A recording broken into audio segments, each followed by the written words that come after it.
Chiefs Kingdom. Feel that electricity surging through your veins, that unyielding thunder echoing from the hallowed grounds of GEHA Field at Arrowhead Stadium, where the sea of red rises like a tidal wave of passion and power, drowning out every doubt, every rival's whisper.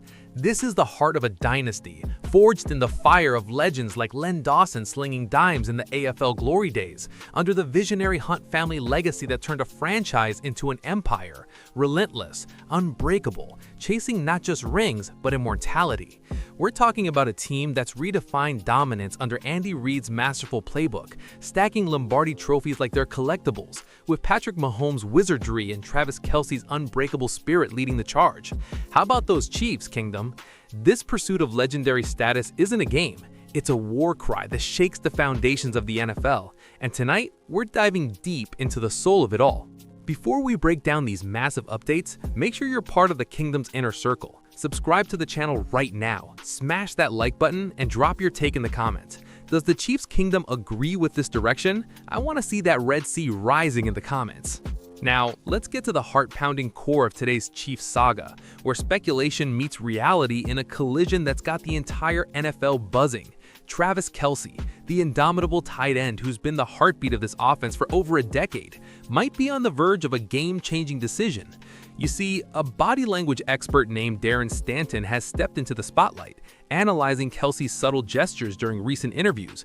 And folks, he's convinced that retirement could be imminent, Kingdom.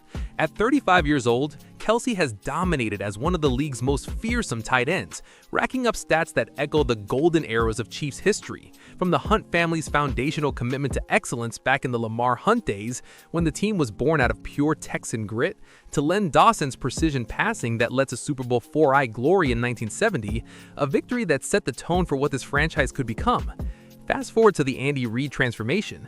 Reid, the offensive genius who took over in 2013 and turned a sputtering squad into a juggernaut, blending West Coast principles with innovative schemes that have Kelce thriving in 12 personnel groupings, where his route-running wizardry creates mismatches that defenses can't handle.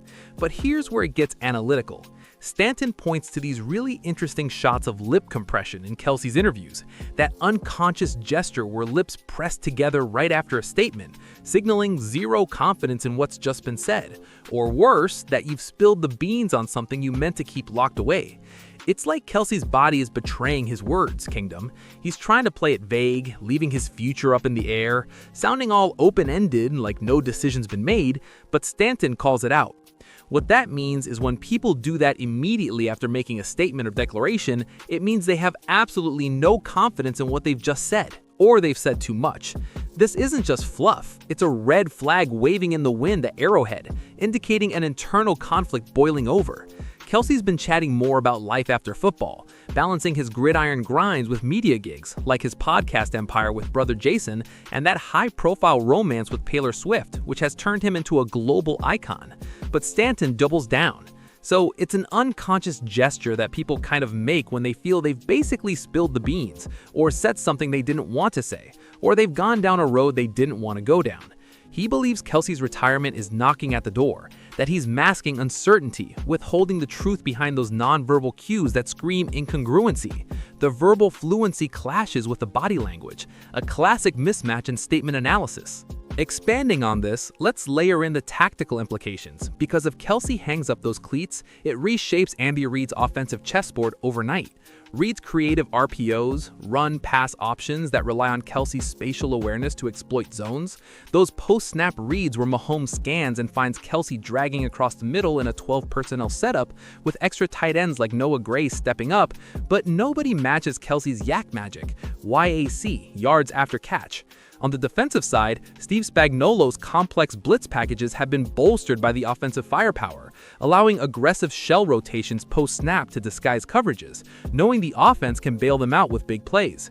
Without Kelce, do we see more reliance on Rashee Rice's deep threats or Hollywood Brown's speed? It's a ripple effect that harkens back to the Len Dawson era, when the Chiefs adapted after key retirements, evolving from a run-heavy attack to aerial assaults that won championships.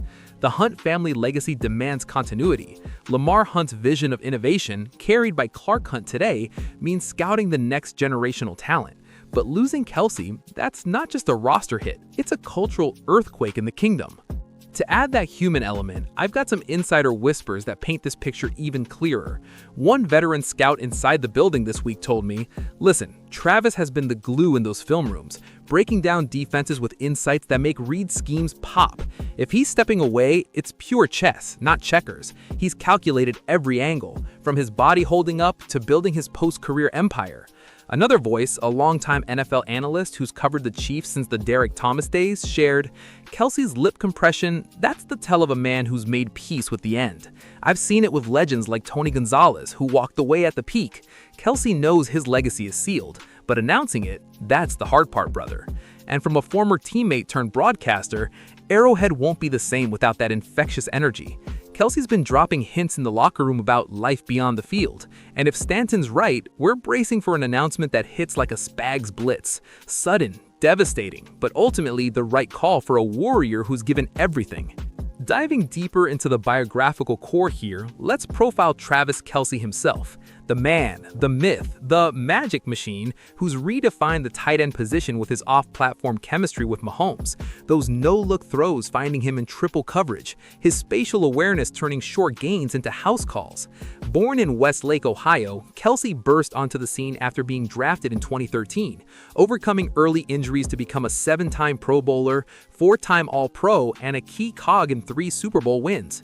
His route tree is a thing of beauty, seams, corners, digs, that exploits linebackers' nightmares, and his yak ability, over 7,000 yards in his career, much of it after the catch, echoing the revolutionary play of Tony Gonzalez, the Chiefs legend who amassed 1,325 receptions and 15,157 yards from 1997 to 2008 in Kansas City, setting the bar for athletic tight ends with his basketball background and seamless transitions. Kelce has taken that torch and lit the league on fire, linking Gonzalez's era to this dynasty. Both masters of the middle, both charismatic leaders who elevated quarterbacks, from Trent Green for Gonzalez to Mahomes for Kelce. But at 35, with the wear and tear of 159 games, including playoffs, Kelce's nonverbal cues, as Stanton breaks down, reveal the truth. That lip press is a classic textbook red flag for unconsciously displaying he said too much, shutting himself up after veering into retirement talk. Stanton emphasizes the nonverbal versus verbal disconnect. Kelce's statements lack congruency, fluency broken by gestures that scream internal strife. Fans have clocked it too. Kelce's increasing chatter about future endeavors, from his New Heights podcast dominating the airwaves to acting gigs and that high-profile romance with Taylor Swift, which has turned him into a global icon. But Stanton concludes with conviction. So basically, that lip compression or lip press is a really classic textbook red flag for basically unconsciously displaying the fact he said too much. He didn't announce what he said, so it's almost a way of shutting himself up. This aligns with the NFL's growing chatter. Whispers in league circles that after this season, one of the most productive and charismatic players ever could step away, leaving a void at Arrowhead that's as massive as the roar of 76,000 fans on a Sunday showdown. Kelce plays it down publicly, staying vague, but if Stanton's spot on, the kingdom must prepare. The NFL's bracing for a star to hang up his cleats, ending an era that's seen him haul in 907 receptions, 11,328 yards, and 74 touchdowns, stats that stack up against the greats and cement his Hall of Fame path. Oh, and while we're on the edge of this cliffhanger, let's not forget the broader Chiefs horizon. The Detroit Lions' 2026 opponents are officially set, a reminder that the schedule grind never stops, with potential matchups that could test Spagnuolo's defenses against rising threats like Jared Goff's precision. But in the Chiefs' kingdom, it's all about adaptation. Reid's offense evolving, perhaps leaning more on rookie Xavier Worthy's burner speed, or bolstering the line to protect Mahomes' arm. The Hunt legacy endures, from Lamar's Super Bowl naming rights to Clark's modern stewardship, ensuring the dynasty rolls on, even if Kelce's chapter closes. Stanton sees the signs: growing internal conflict, masking uncertainty through those gestures, lip compression as the giveaway that Kelce's withholding, that he's made the call but isn't ready to shout it. Wrapping this analytical deep dive, kingdom, remember, this isn't just news, it's the evolution of a legend. If retirement hits, it's bittersweet. Kelce's charisma, his trash-talking flair, his clutch grabs in overtime thrillers like Super Bowl 57, all etched in Kansas City lore, linking back to Derek Thomas's sack artistry or Gonzalez's receiving prowess. But the Sea of Red marches on, roaring louder than ever.